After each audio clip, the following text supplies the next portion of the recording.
ঋণ খেলাপিদের আবারও বিশেষ সুবিধা দিল বাংলাদেশ ব্যাংক।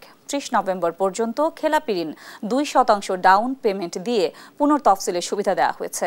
নির্ধারিত সময়ে এক্সিট সুবিধা নিলেই মিলবে খেলাপির তালিকা থেকে মুক্তি। তবে বাড়তি সুবিধা বাতিল করে ঋণ আদায়ে জোর দেওয়ার তাগিদ অর্থনীতিবিদদের। বিস্তারিত প্রতিবেদনে। পতিত আওয়ামী লীগ সরকারের লুটপাটে ধসে পড়ে দেশের ব্যাংক খাত। নজিরবিহীন দুর্নীতি আর অপশাসনে বিশেষ করে ইসলামী ধারার কয়েকটি ব্যাংকের অবস্থা ভয়াবহ।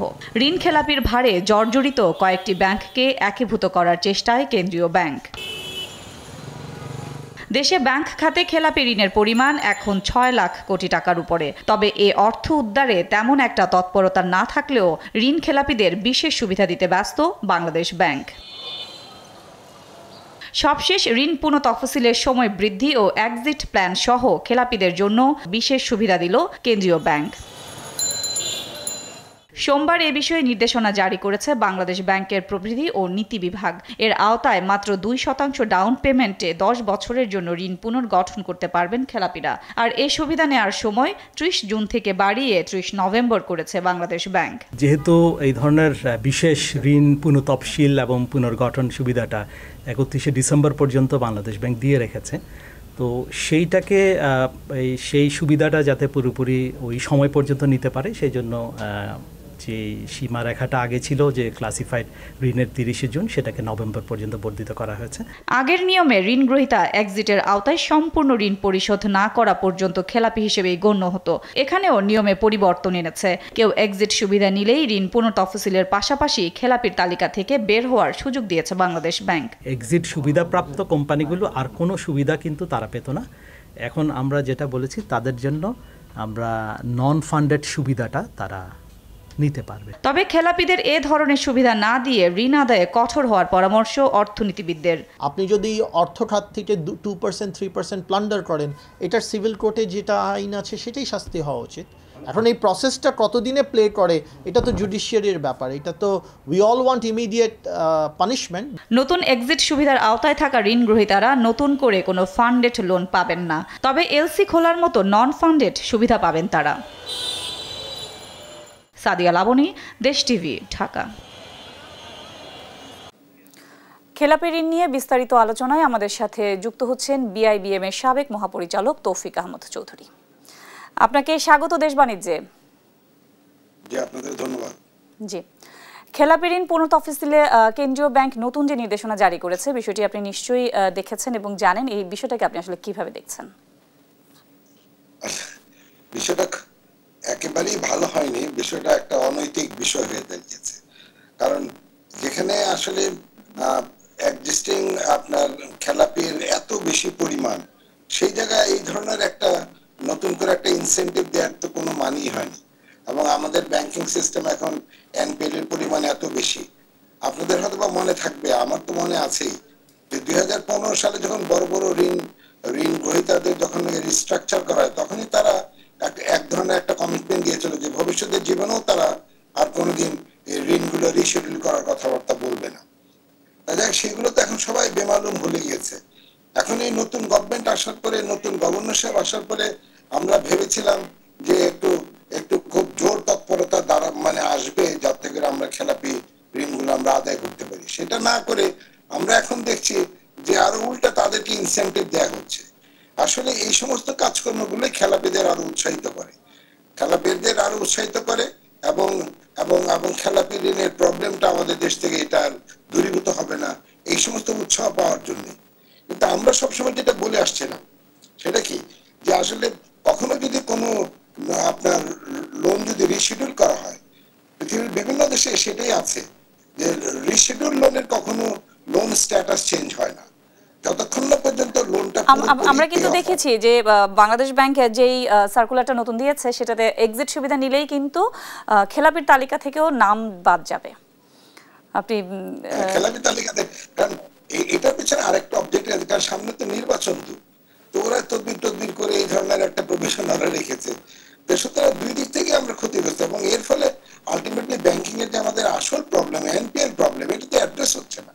তো সেই জন্য আমি মনে করি বাংলাদেশ ব্যাংকের এই পদক্ষেপটা ঠিক হয়নি, এটা একটা অনৈতিক পদক্ষেপ হয়েছে।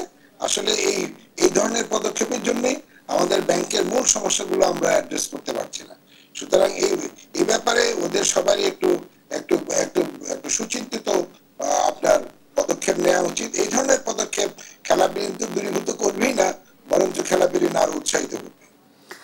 জি, আমরা কেন্দ্রীয় ব্যাংক যেমনটা বলেছে আজকে যে এই সুযোগ সুবিধা দেওয়ার কারণে খেলাপি আদায় হচ্ছে, বিষয়টা কি আসলে এরকম? খেলাপি আদায় ওই ধরনের আদায় সবসময় হইতো আপনার। আর এটা একটা আপনার কি বলে ডাউন পেমেন্টের ব্যাপার হলো মাত্র 2%, যেখানে আগে অনেক বেশি ডাউন পেমেন্ট ছিল। তো সুতরাং আগের নিয়মগুলো বহাল রেখেও যদি ডাউন পেমেন্ট করা হয় তবুও দেখবেন আপনার অনেক আদায় হয়। আর তাছাড়া আমি কেন তাকে বারবার আমি তাকে ইনসেন্টিভটা দিব? সে 2% পেমেন্ট করে তার স্ট্যাটাসটা আপনার রেগুলারাইজ করে নেয়। রেগুলারাইজ করে নিয়ে সে আইদার এই ব্যাংক থেকে অথবা অন্য যে কোনো ব্যাংক থেকে সে আবার নতুন আরেকটা লোন পেতে পারে। এর ফলে খেলাপি আরো বাড়বে, কমবে তো নাই, খেলাপি আরো বাড়বে। এবং আমরা কোনোভাবে আশা করি না সেন্ট্রাল ব্যাংক থেকে এই ধরনের বারবার এই ধরনের পলিসিগুলো নেওয়া হয়। কিন্তু বারবার কিন্তু এটাই হচ্ছে। আমরা যদি বলি অন্তর্বর্তী সরকারের আগে আমাদের যে সরকার ব্যবস্থা ছিল তখনও কিন্তু আমরা দেখেছি, যার ফলে আমাদের খেলাপি ঋণের প্রবলেম বা ওভারঅল ব্যাংকিং সিস্টেমের প্রবলেমগুলো অ্যাড্রেস হচ্ছে না। কারণ আসল জায়গাতে কেউ হাত দিচ্ছে না, তাই না? বারবার তাদেরকে আমরা উৎসাহিত করছি। এই ধরনের উৎসাহ পেলে খেলাপিরা তো ডেফিনেটলি ও খেলাপি থেকে যাবে।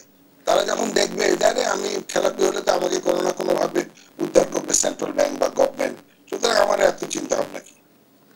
আমরা কিন্তু আগেও দেখেছি খেলাপির প্রকৃত চিত্র যেটা সেটা গোপন রাখার একটা চেষ্টা আমরা কিন্তু এখনো দেখি, যেমন ইচ্ছাকৃত খেলাপির তালিকা প্রকাশ হয় কিন্তু আসলে নাম কিন্তু সেভাবে প্রকাশ করে না। এই বিষয়টা নিয়ে আসলে আপনার মন্তব্য কি? না, আসলে একদিন পর্যন্ত তো আমাদের খেলাপি ঋণের পরিধি কতটুকু ছিল সেটাই আমরা জানতাম না, কারণ আমরা সব হাইড আউট করে রাখতাম।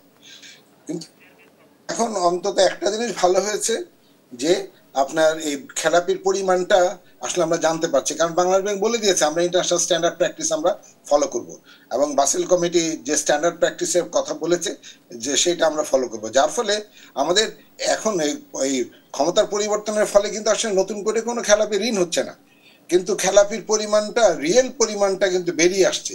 কারণ এখন যেহেতু ব্যাংকাররা আর আগের মতো তারা নিজেদের মতো করে আর এগুলো প্রকাশ করতে পারে না, এখন ইন্টারন্যাশনাল স্ট্যান্ডার্ড প্র্যাকটিস অনুযায়ী প্রকাশ করতে হয়, যার জন্য খেলাপির পরিমাণটা বেড়ে যাচ্ছে। খেলাপির পরিমাণ বেড়ে যাচ্ছে অর্থ কিন্তু এই না যে এখন আবার আমরা বেশি খেলাপি ঋণ দিচ্ছি, তা না। কিন্তু আসলে যেহেতু আমরা ইন্টারন্যাশনাল স্ট্যান্ডার্ড প্র্যাকটিস ফলো করছি এখন, সেই জন্য আমার পরিমাণটা একটু বেশি রাখা যাচ্ছে। আপনার কাছে আমি এই জায়গায় আপনি যদি আবার এই ধরনের একটা ইনসেনটিভ দেন যে মাত্র 2% ডাউন পেমেন্ট করে আপনি এটাকে রেগুলারাইজ করবে, তাহলে তো আসলে আমাদের ওই ট্রেন্ডও বাধাগ্রস্ত হবে। আপনার কাছে আমি একদম সর্বশেষ বাংলাদেশের খেলাপির যে এখন যে চিত্র এইটা সম্পর্কে একটু সংক্ষেপে ছোট করে বলবেন। কি শুনতে যাচ্ছেন? খেলাপি ঋণের বর্তমান যে চিত্র বাংলাদেশের আপনার দৃষ্টিতে আপনি একটু বিশ্লেষণ করবেন ছোট করে। আপনাদের রিপোর্ট একটু বলে যে কেউ বলে 5 লক্ষ কোটি টাকা, কেউ বলে 4 লক্ষ কোটি টাকা। আসলে অনেকে বলে যে স্যার এটা যে প্রকাশ পাচ্ছে এর ফলে তো আমাদের অসুবিধা। আমি মনে করি না কোনো অসুবিধা হবে, কারণ আমাদের কিন্তু এই প্রবলেমটা অ্যাড্রেস করতে হবে। অ্যাড্রেস করতে গেলে এটা সঠিক চিত্রটা বেরিয়ে আসতে হবে। সুতরাং ইন্টারন্যাশনাল স্ট্যান্ডার্ড ফলো করে আমরা আমাদের খেলাপির চিত্রটা আমরা প্রকাশ করি, কারণ চিত্রটা যদি ঠিক মতো বেরিয়ে না আসে তাহলে তো আমরা অ্যাপ্রোপ্রিয়েট মেজার্স আমরা নিতে পারবো না। সুতরাং আপনার অ্যাপ্রোপ্রিয়েট মেজার্স নিতে গেলে আপনার জানতে হবে সঠিক তথ্যটা বের হয়ে আসলে আসলে এটার প্রিভেন্ট করা সম্ভব। আপনাকে অসংখ্য ধন্যবাদ আমাদের সাথে যুক্ত হওয়ার জন্য।